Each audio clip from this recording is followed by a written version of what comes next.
welcome to The Bottom Line, where we get into the details of some of the main business and economic stories of the day.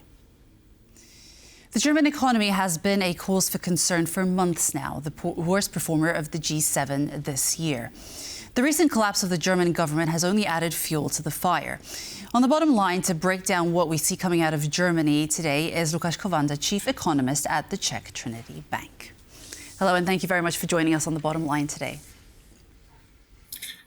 Thank you for having me. So some analysts have said that Germany has narrowly escaped a recession in Q3 and the summer. Others, like Carsten Brzezki at ING Research, suggest that a winter recession is simply round the corner. Can you tell us how bad things can get for Germany and how fast can we see this happen?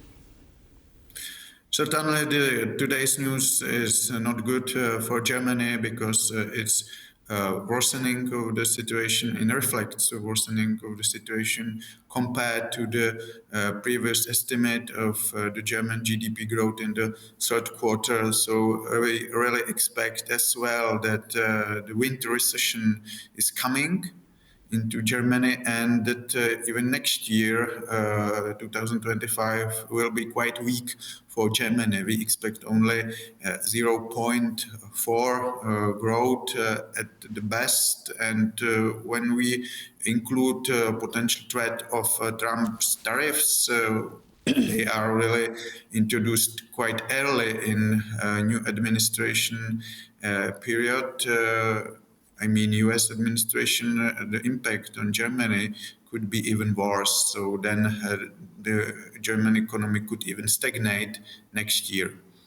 We've seen some of the flash PMI readings, and they're under 50. Obviously, some of them are well under 50. And the German economy is facing a severe slowdown, with November experiencing its biggest drop in industrial activity since February. Services are also looking pretty bad. What does this mean for our immediate Central and Eastern European region? Yes, the bad news is that really German machinery production or chemical production is really weakening, and this is also a bad sign for economies that are connected to Germany quite closely, like Czech Republic, Slovakia, Hungary, to some extent Poland, all this region of Central and Eastern Europe, especially Czech Republic and Slovakia, could be hit by the worsening and potential recession in German economy.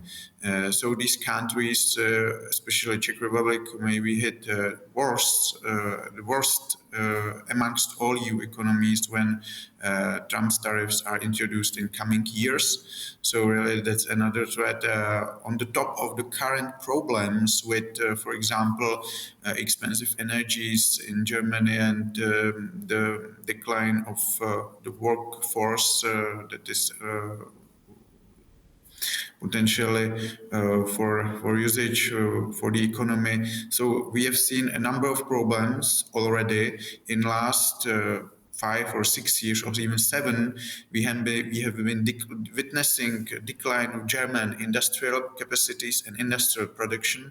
And now, on top of that, there is this new threat of tariffs by the United States that would really harm German and other economies in Central and Eastern Europe quite But everyone is obviously assuming that Trump will implement his protectionist trade policies. But obviously, Germany has to do something to change and restructure and recalibrate its economy, otherwise, to recover. But do you think that perhaps things have to deteriorate much more significantly before they can get any better? For example, when there is a scenario, and we can work with such a scenario, when there is no tariff on EU and Trump will introduce only a new tariff on China, maybe then the situation may be a little bit worse in coming quarters and months for Germany. But then, since the end of 2025 and in 2026 may gradually be improving. and the same is true for other countries in Central and Eastern Europe. But if there is really a trade war between United States and European Union in coming years, I think it's very difficult to see how the state of German economy could improve really visibly. So then it's our scenario that we see a stagnation of German economy also in the coming years, and we see then that the current estimate of more than 1% growth in 2026 is quite optimistic for German economy. Obviously, one of the most concerning aspects of what we see now is that Germany's industries are facing a sharp production decline. There's an estimate of 3% for this year, which would be a third year of decline and no forecast of recovery for 2025. What do you think needs to change for Germany to turn things around? And obviously, again, how does this impact our region? Because everything that happens in Germany, unfortunately, affects us here in the Central and Eastern European region.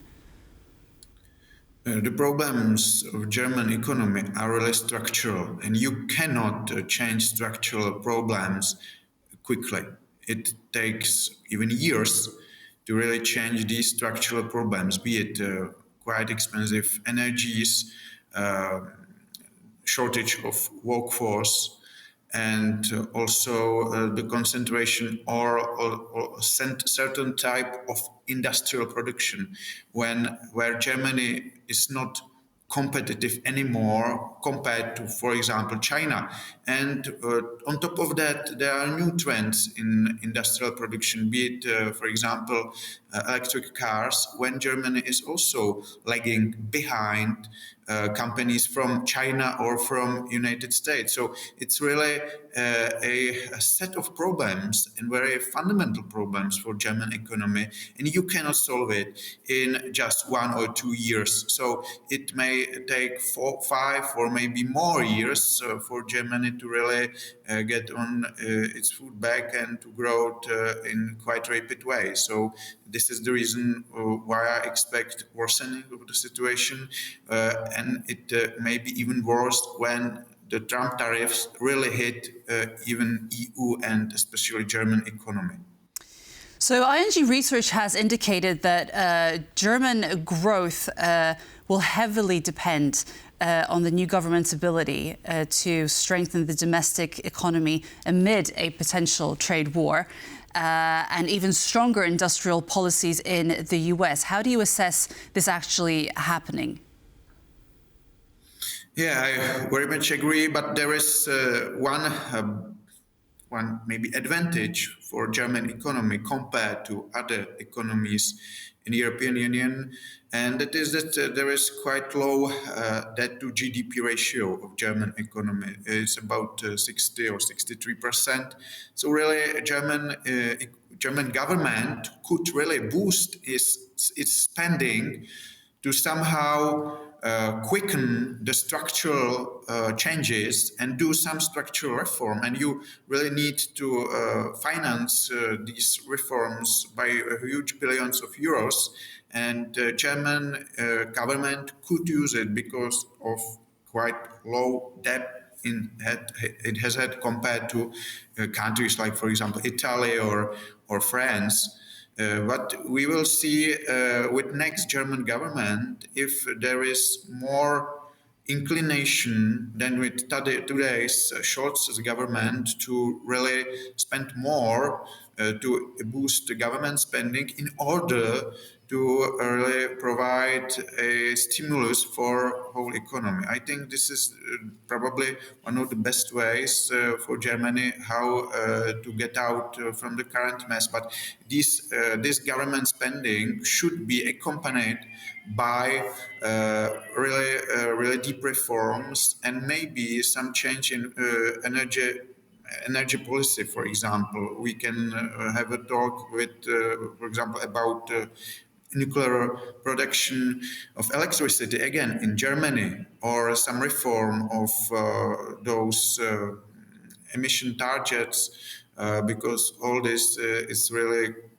currently harmful for German economy, and it really makes it weaker and weaker compared to, for example, US or China, especially when there is a policy now in US. There will be this policy of baby drill, Trump's policy, really to boost fossil fuels production, and it may be another source of the loosening of German competitiveness when prices of energy stay higher in Germany than in the United States.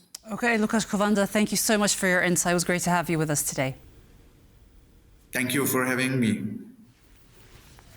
And that was Lukáš Kovanda, Chief Economist at the Czech Trinity Bank, and I was your host, Marie Cato. Make sure you join us every weekday for Business Arena at 5 p.m. CET on TVP World.